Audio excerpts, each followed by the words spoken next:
Hello everybody, I'm Silly. This will be part 3, chapter 3 of Tea in a Bar. Izuku really did like how Kurogiri made his tea.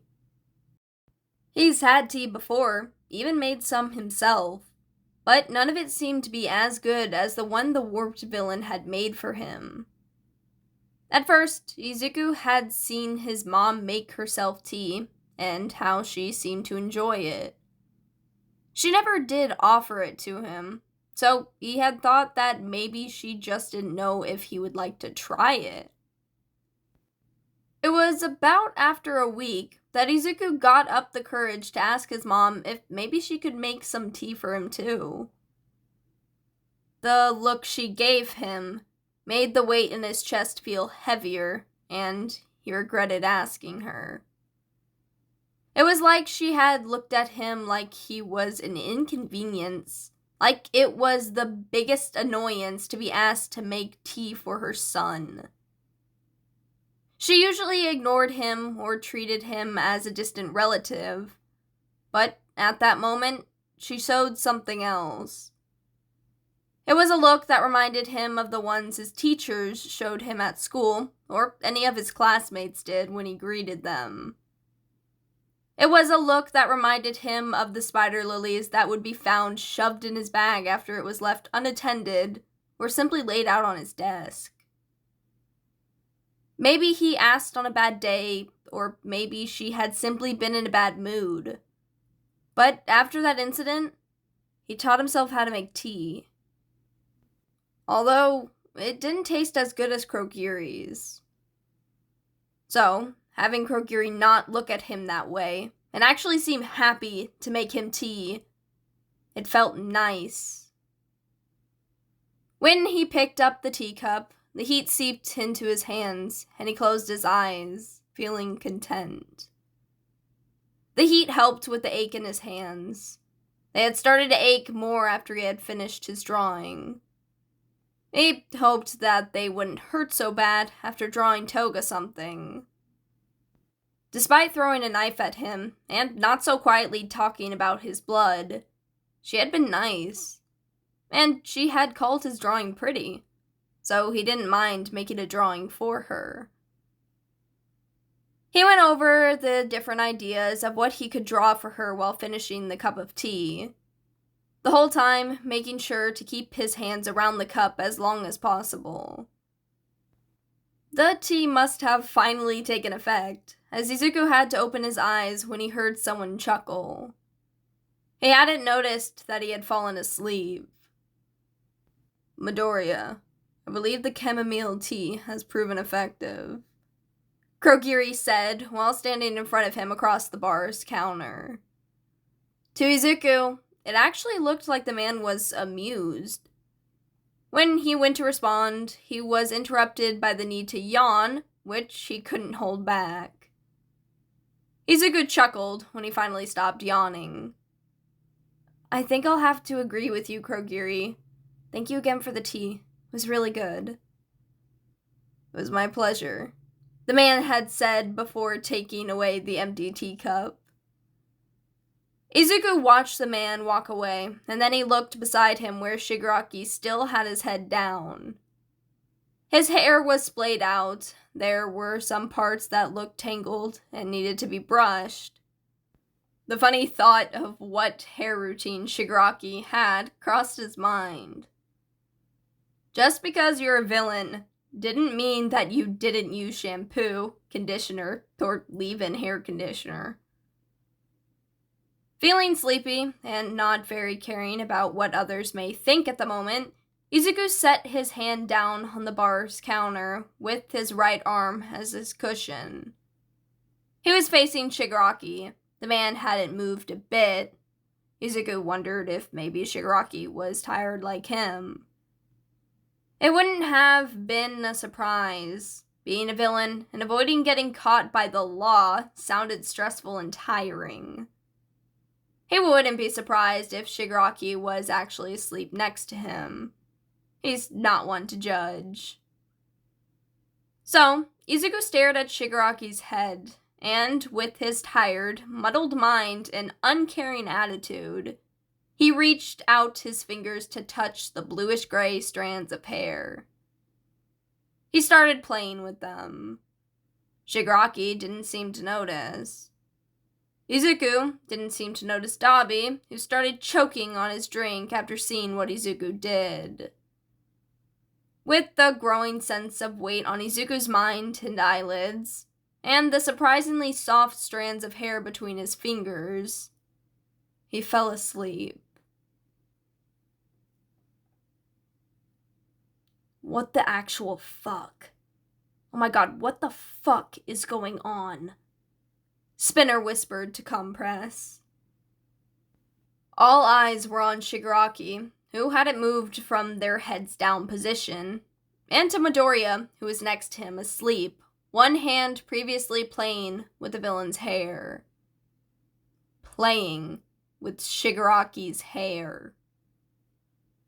Twice had laughed when Dobby had started choking on his drink when Midoriya first started messing with the villain's hair.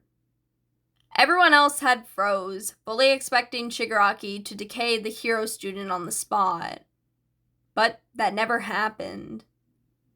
In fact, Shigaraki hadn't moved. Was the guy even aware that his hair was being touched? Aw, I've wanted to play with Shiggy's hair, Toga whined before starting to walk towards the two, before Magne pulled her back. Nuh-uh, Toga. I'm pretty sure you'll risk either getting yourself or Midoriya decayed if you go over there. Compress spoke before Toga could say anything more. Yes. It is intriguing to see the young hero still breathing after doing something so bold. Do you think that perhaps our boss has fallen asleep at the bar? He has not moved for a while now. Unbeknownst to them, Shigaraki had not fallen asleep. In fact, he was wide awake with wide red eyes. He had been too surprised to move when he felt someone touching his hair, and even more so when he realized that it was from the hero brat himself. But Shigaraki couldn't bring himself to move or tell Midoriya to stop. The thing that Shigaraki couldn't even deny was the fact that it actually felt nice. There was also the fact that he figured the kid was too damn tired to even consider the implications of what he was doing. Because why in the world would a hero student from UA play with a villain's hair? A villain who freaking kidnapped him. Honestly, what the hell was up with this kid? It was obvious that the hero brat was depressed. But really, was it to the point where they seemed to be at ease with villains that could kill him in a blink of an eye? Did he have that big of a death wish, or simply not care enough about what would happen with messing with his hair? When Shigaraki felt Midoriya's fingers stop moving, he thought about what he was supposed to do. Should he get up angrily, act as if nothing happened, or stay there and maybe actually just sleep at the counter? He chose the second option. When he rose, gently pulling the few strands still amongst Midoriya's fingers, everyone froze. Shigaraki avoided looking at their faces, already knowing the smiles or wide eyes that they would have. Instead, he looked at the boy sitting next to him. Midoriya was fast asleep.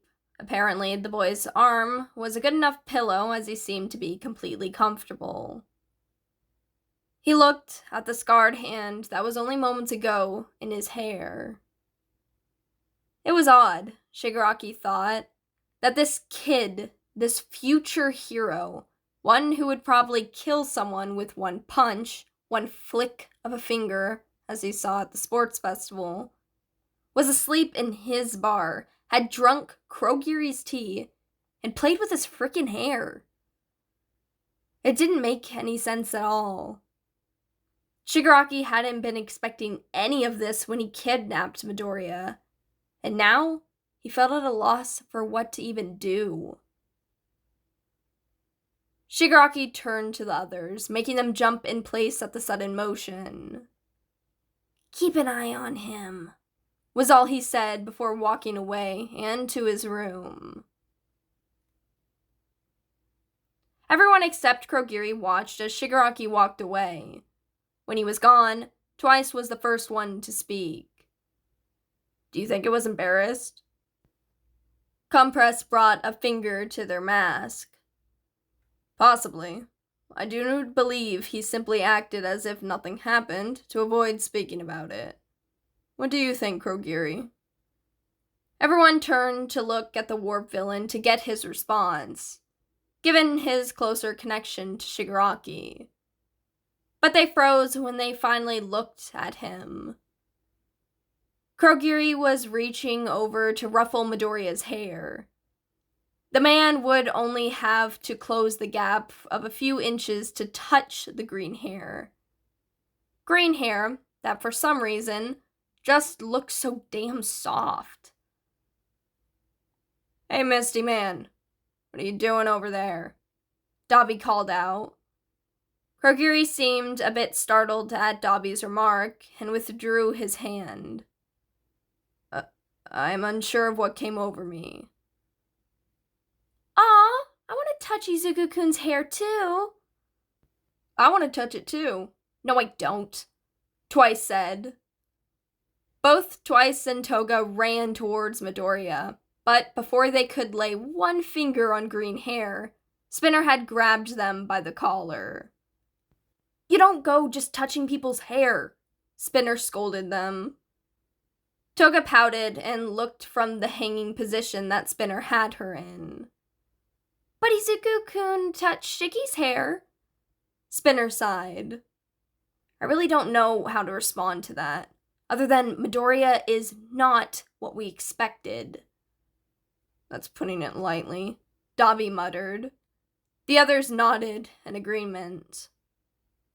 "Okay, but are we just gonna let him sleep at the bar? I feel like he'll get a crick in his neck," Magne said. They all looked at Midoriya, who at the moment looked comfortable. Sure, the bar counter may be comfortable for a few minutes, but any longer with the weight on your arm and neck at such an angle was just asking for a rude awakening. Not that they should care at all. They were supposed to be one of the bad guys. They kidnapped Midoriya, after all. They shouldn't be concerned about how his arm was going to fall asleep. They shouldn't feel uneasy after listening to everything that the kid had said, or how he seemed so uncaring in the presence of villains.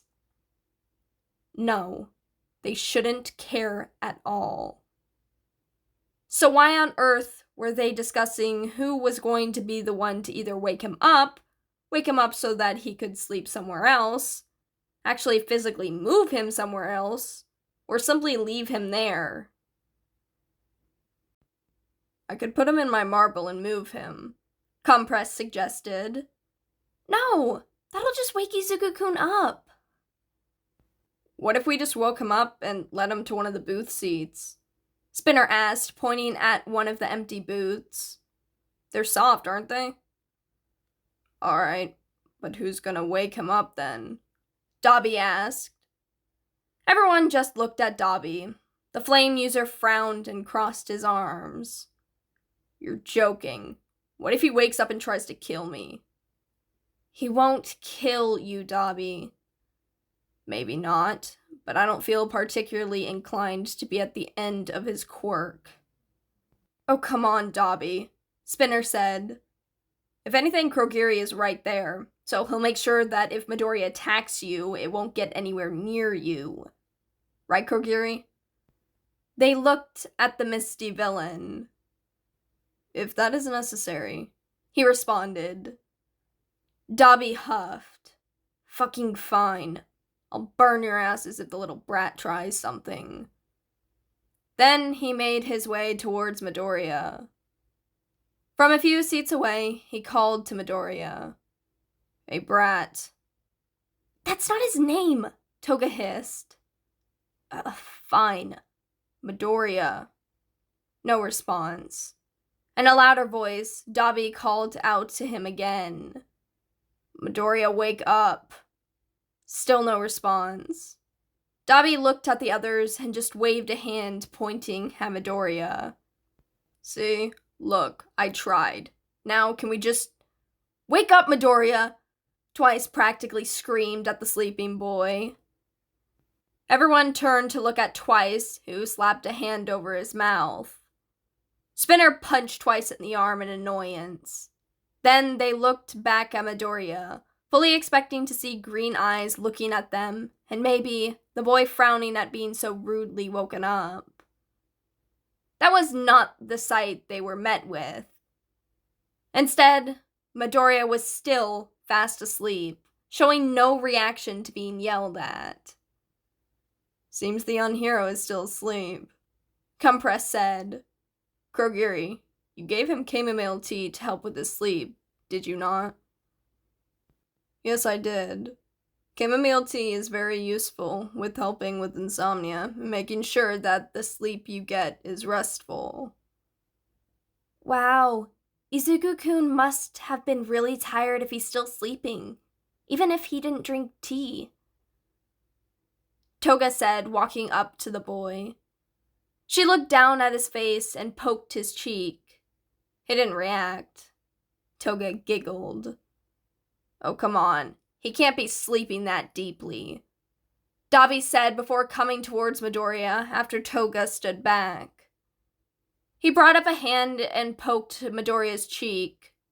When the kid didn't react, he poked him again and again and again. Dude, why are you poking him so much? Spinner asked.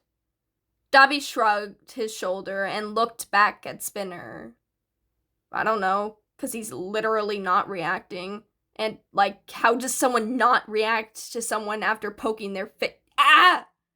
Everyone jumped at Dobby's yell and saw the reason why. Midoriya's left hand had grabbed Dobby's hand, the one that was poking him. Dobby was trying to pull away, but the scarred hand wasn't budging. Dobby, are you having trouble getting your hand back? Magne asked, smiling. Just laugh it up, but this kid is fucking strong, even in his sleep. I can't get him to fucking let go. Is he hurting your hand? Compress asked. Dobby glared at Compress. No, but I want my hand back. Then just take it back? They could practically hear how Dobby ground his teeth together as he let his head drop before speaking. I can't. What do you mean you can't? Spinner asked. Is he using his quirk or something? At that question, they all took a closer look at Midoriya's hand. They looked for signs of lines lighting up to green lightning. There were none. Compress hummed in interest.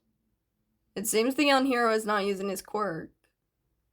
Dobby sighed and sat down in the seat next to Midoriya, his hand still trapped by the green-haired boy. This cannot be happening. Compress let a hand drop on Dobby's shoulder, smiling behind his back. Oh, but it is. Alright, everybody, that concludes Part 3, Chapter 3 of Tea in a Bar. Please make sure to check out the Discord if you haven't already, if you would like to get updates easier, get connected with people within the fanfiction community, make requests for a podfic, and more. The link to the server will be in the description. Now, I hope you enjoyed, and thank you for listening.